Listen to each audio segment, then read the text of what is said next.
Bwana usimama nasi katika kila hatua. Bwana utuongoza katika kila tunachokifanya. Bwana anajua kila hatua tunayopitia, ikiwa ni usiku au mchana ama asubuhi. Hata pale ambapo tunalala usingizi mnono, tunalala 444, Bwana anakuwa macho. Pale tunapokuwa macho, Bwana anakuwa macho na sisi. Bwana anakuwa nasi wakati wote. Nanyi mtaniita, nanyi mtakwenda na kuniomba, nami nitawasikiliza. Nanyi mtakwenda na kuniomba, nami nitawasikiliza. Asante Mungu wa majeshi kwa kutulinda wakati mwingine. Tazama wasana wakati huu tunajinyenyekeza mbele zako. Si tu kwamba sisi ni wema sana, si tu kwamba sisi tunastahili kuwa na pumzi ya uhai kuliko wengine ambao wametangulia, si tu kwamba sisi tunapaswa kuwa hivi tulivyo, pengine tunapaswa kuwa wema, tunapaswa kuwa hivi ambavyo umetubariki afya kuliko wengine ambao wanataabika hospitali, bali ni kwa neema zako Mwenyezi Mungu. Wakati huu nakuja mbele zako na somo hili ambalo linaitwa ukishtuka usiku. Simama nami katika somo, simama na yule ambaye anasikiliza, simama na yule ambaye ataguswa katika somo hili.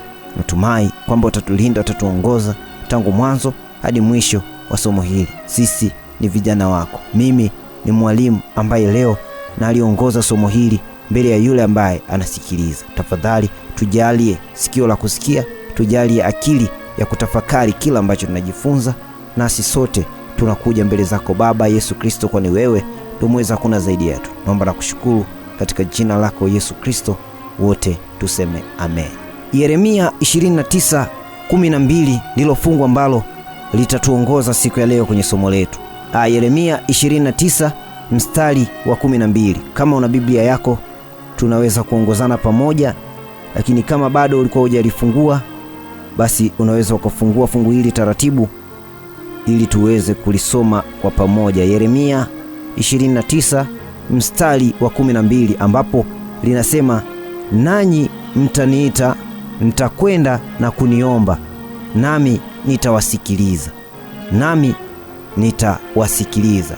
Hili ni neno ambalo Mwenyezi Mungu amekusudia kabisa siku ya leo tuweze kulisoma na kuweza kulielewa.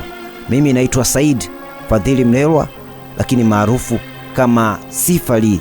Kwenye mitandao yote ya kijamii napatikana kama Sifali Donlao. Somo la leo linaitwa ukishtuka usiku, na fungu kuu ambalo litatuongoza ni hili ambalo nimekutajia, Yeremia 29:12. Sote tunafahamu kwamba usiku ni wakati ambao watu wanapumzika, usiku ni wakati ambao watu wanalala, usiku ni muda wa ukimya mkubwa sana. Wakati wengi wamelala usingizi mzito, wengine hushtuka ghafla bila sababu yoyote ambayo inaweza kuwa inaonekana, lakini wengine huangalia saa na kukuta ni usiku wa manane au alfajiri, huku wengine wakishtuka kuitafakari ndoto ambayo walikuwa wameikatisha. Unaweza ukashtuka na kujiuliza kwamba mbona nikajua kama kumekucha, unakuta bado pengine ni saa 7, saa 8 ama saa 9. Unaweza ukasema ngoja nijiegeshe kidogo, lakini ukalala usingizi ambao umekuchukua muda mrefu kuliko hata vile ambavyo ulifikiri. Pengine unaweza kawa umelala ukaota ndoto ya kutisha sana, ndoto ambayo inakufanya mpaka unashtuka usingizini. Kisha unaanza kutafakari kile ambacho kimetokea bila kupata suluhisho. Sasa somo letu la leo, ukishtuka usiku. Wewe ukishtuka usiku ni kitu gani ambacho wao unakifanya? Nini hasa ambacho mara nyingi kimekuwa kikikufanya ushtuke wakati wa usiku? Ni ndoto unazoziota? Ni makelele ya mabundi ambayo wakati mwingine watu wamekuwa kitafsiri kama ni kitu ambacho kinaashiria kuna uchawi ama roho mbaya ama majinamizi? Au ni kelele za muziki? Au ni kitu gani hasa ambacho huwa kinakufanya ushtuke usiku?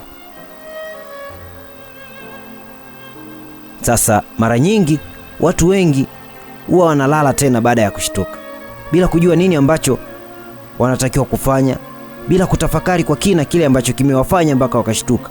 Ingawa sio kila mtu ambaye anaamka usiku huwa ameitwa kuomba ama kusimama mbele za Mungu, lakini tunapaswa kujiuliza, ni bahati mbaya tu au kuna jambo ambalo linahitaji umakini wako?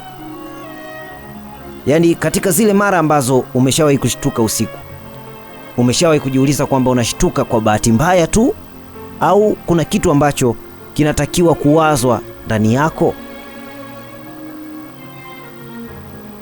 Ndipo hapa tunakutana na kitabu hiki cha Yeremia 29 mstari wa 12, kwamba yeye atatuita, na akisha tuita tutakwenda sisi pia tutamuita yeye, na tukisha muita tutakwenda kumuomba. Tukisha muomba yeye atatusikiliza. Sasa hiyo ni Yeremia 29 mstari wa 12. Tukirudi nyuma 11, anasema maana nayajua mawazo ninayowawazia ninyi, asema Bwana, ni mawazo ya amani wala si mabaya, kuwapa ninyi tumaini siku zenu za mwisho. Ndicho kitu ambacho anatuwazia. Kwa hiyo anajua kila kitu, na kitu ambacho anatuwazia ni kutupa tumaini katika siku za mwisho. Lakini ni pale ambapo tutamuomba, tutamuita, alafu tutamsikiliza. Sasa wakati wa usiku ambao umekuwa ukishtuka, basi fahamu kuna haya ambayo unatakiwa uyazingatie. Si lazima unaposhtuka usiku ama ule usiku wa manane iwe ni ishara ya kiroho. Wakati mwingine inaweza kuwa nafasi ya kipekee ya kusimama mbele za Mungu. Hivyo usiogope ama kugeukia upande mwingine na kulala tena, kwa sababu ukishtuka usiku wa manane, Mungu anakukumbusha kuomba. Wakati mwingine moyo wako unasukumwa kusimama na kuzungumza na Mungu kwa ajili yako, kwa ajili ya familia yako, au jambo fulani muhimu. Yaani unaweza ukashtuka usiku, na wakati ambao unashtuka unakumbuka kwamba kuna mjomba wako anapitia changamoto fulani, kuna wadogo zako ambao wako shule, kuna watoto wako ambao wanahitaji maombi yako, kuna maisha ambayo pengine hata wewe ni magumu kwako, unashindwa kupata suluhisho. Kuna matatizo mbalimbali ya kiafya, matatizo ya kifamilia, matatizo ya kifedha, matatizo ya kimaisha na mengine mengi sana ambayo umetoka kuyafikiria muda si mrefu kabla ya kulala. Kwa hiyo wakati mwingine unavyoshtuka wakati wa usiku, unatakiwa kufahamu kwamba inaweza kawa Mungu anakukumbusha wewe kuweza kuomba. Wakati mwingine moyo wako unaweza kawa unasukumwa kusimama na kuzungumza na Mungu kwa ajili yako, familia yako, au jambo fulani muhimu, kama namna ambavyo nimekuambia. Hapa tutaenda kuitazama Wathesalonike 5 mstari wa 17, ambayo inasisitiza kwamba tuombe. Inatusisitiza kwamba tusiombe tu pale ambapo tunahitaji kitu fulani, tusiombe tu wakati ambao tunatakiwa kuzingatia kitu fulani, bali tuombe bila kukoma. Yaani kikubwa unapata wakati, basi omba. Kikubwa unapata muda, basi omba. Wakati wote ukumbuke kuomba. Wathesalonike wa kwanza mstari wa 5, Wathesalonike wa kwanza 5:17, ambayo inasema ombeni bila kukoma. Sasa wakati wa usiku ambao tunashtuka usiku wa manane, pengine Mungu anaweza kawa anatukumbusha kuomba, na tukiongozwa na Wathesalonike wa kwanza 5:17 inatukumbusha kwamba tusiombe tu wakati ambao tuna shida, tusiombe tu wakati ambao hatuna suluhisho la kitu fulani. Tuombe bila kukoma, tuombe wakati wote, tuombe hata pale ambapo Mungu anatufungulia milango, tuombe hata wakati ambao Mungu anatuonesha njia, lakini hatujui kwamba hii njia ni sahihi au ikoje, kwa sababu tunaishi katika dunia ambayo watu wanaomba wakati wanaumwa, watu wanaomba wakati wana shida ya kifedha, watu wanaomba wakati ambao wamekosa suluhisho. Watu unakuta wameenda kwa waganga, zunguka tafuta dawa, mitishamba na kila kitu, kote wameshindikana, kote wameshindwa kupata suluhisho. Ndipo sasa wanaamua sasa kumuomba Mungu. Tumeshuhudia hata watu kadhaa kabla hawajafariki wamekuwa wakienda kwa Mungu, waimbaji wa muziki ya kidunia, walevi, watu ambao wamefanya vitu vingi sana. Wakati ambao wanakaribia ukingoni, ndipo ambapo wanakumbuka kwamba yuko Mungu, ndipo ambapo wanakumbuka kwamba tumuombe, kitu ambacho Mungu apendezi nacho, kitu ambacho hata leo na kusisitiza kwamba si kitu ambacho Mungu anavutiwa nacho hata kidogo. Mungu anavutiwa na wewe ambaye unaifahamu Wathesalonike wa kwanza 5:17, ambayo inasisitiza tuombe bila kukoma. Kuanzia leo na kukumbusha kwamba wakati wa usiku utakaposhtuka, siku wa manane, siku wa giza, siku ambao kuna utulivu, muombe Mungu. Anakukumbusha kwamba huo ni wakati wa kumuomba yeye. Mungu pia anaweza akakukumbusha kwamba kuna jambo fulani ambalo linahitaji maombi. Unaweza kuwa unapitia changamoto, maamuzi muhimu au kipindi ambacho kinahitaji maombi zaidi kuliko kawaida. Wafilipi 4:6 inasema msisumbuke neno lolote, bali katika kila neno kwa kusali na kuomba pamoja na kushukuru haja zenu na zijulikane na Mungu.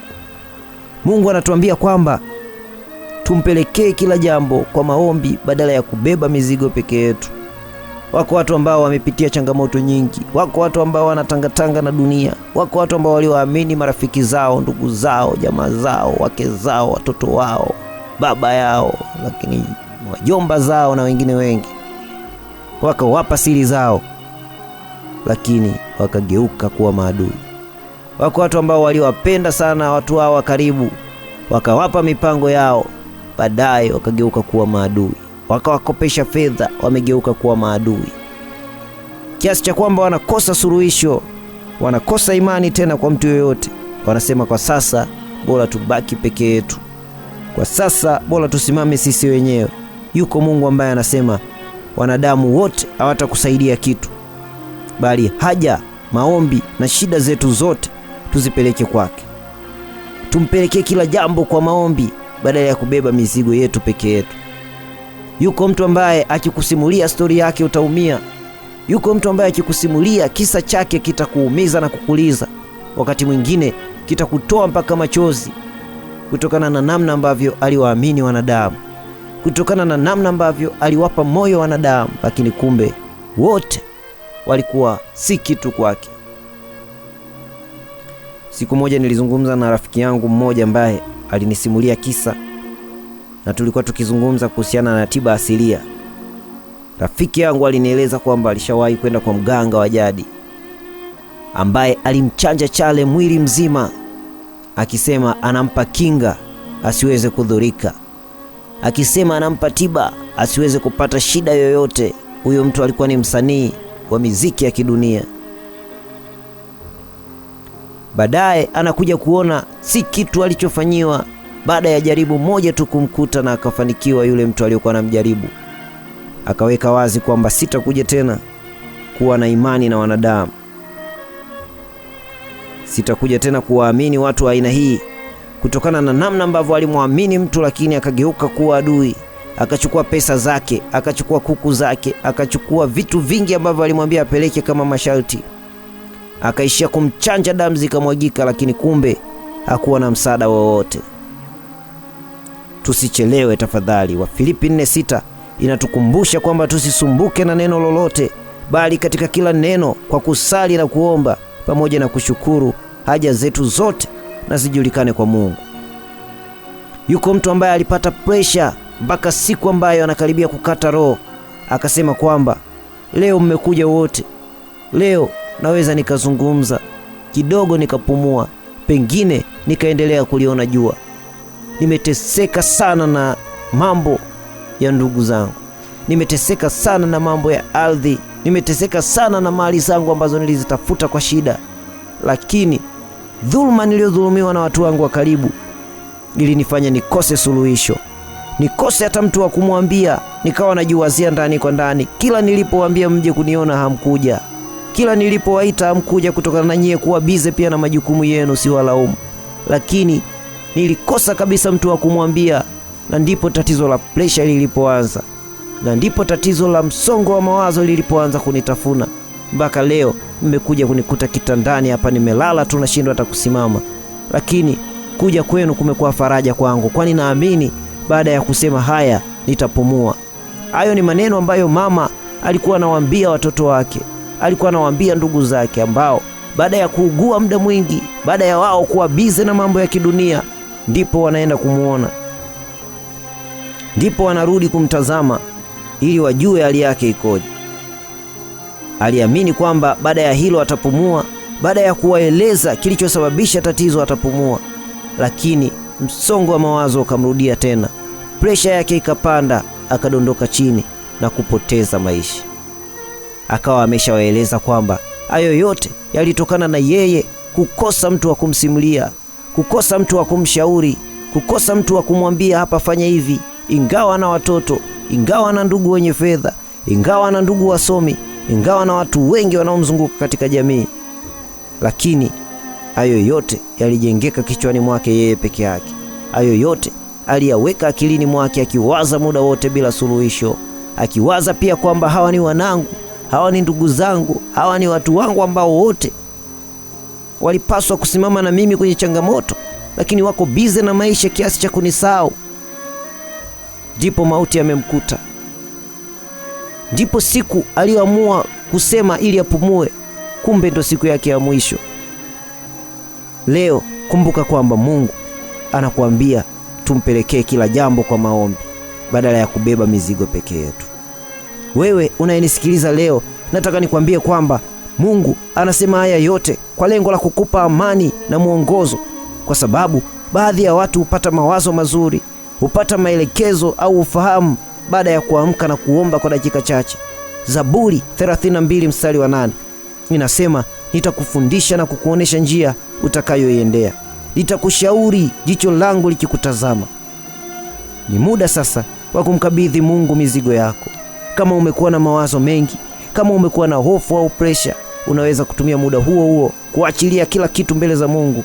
Petro wa kwanza 5 mstari wa 7 inasema, huku mkimtwika yeye fadhaa zenu zote, kwa maana yeye hujishughulisha sana kwa maombi yenu, hujishughulisha sana kwa mambo yenu. Hakuna mzigo mzito sana ambao Mungu hawezi kuubeba kwa ajili yako. Hakuna shida ambayo Mungu hawezi kuibeba kwa ajili yako, lakini zipo shida ambazo wanadamu hawawezi kuzibeba. Wataishia kukutangaza, wataishia kukuongelea vibaya, wataishia kukushauri njia zisizofaa, wataishia kukupotezea muda, kukupotezea mali zako, fedha zako na kila kitu. Ila Mungu ni mtu pekee ambaye anasimama kwa ajili yako. Anasema hakuna mzigo mzito ambao Mungu hawezi kuubeba kwa ajili yako. Leo nakukumbusha somo hili.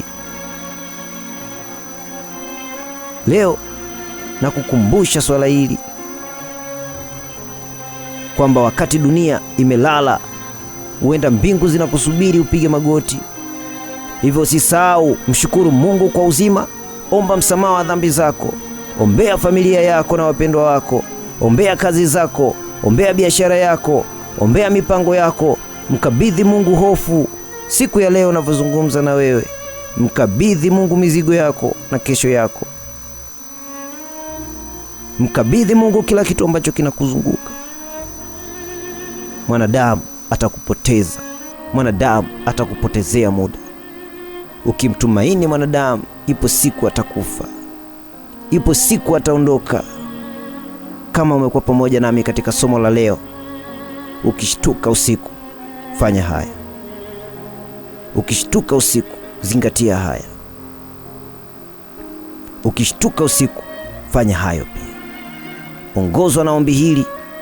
Baba wa mbinguni, kama nimeamka muda huu kwa kusudi lako, naomba unisemeze na uniongoze, na kukabidhi maisha yangu, na kukabidhi familia yangu, kazi yangu na mipango yangu yote. Linda usingizi wangu, niondolee hofu na unijaze amani yako. Niongoze katika njia sahihi na unitangulie kwenye siku zangu zijazo.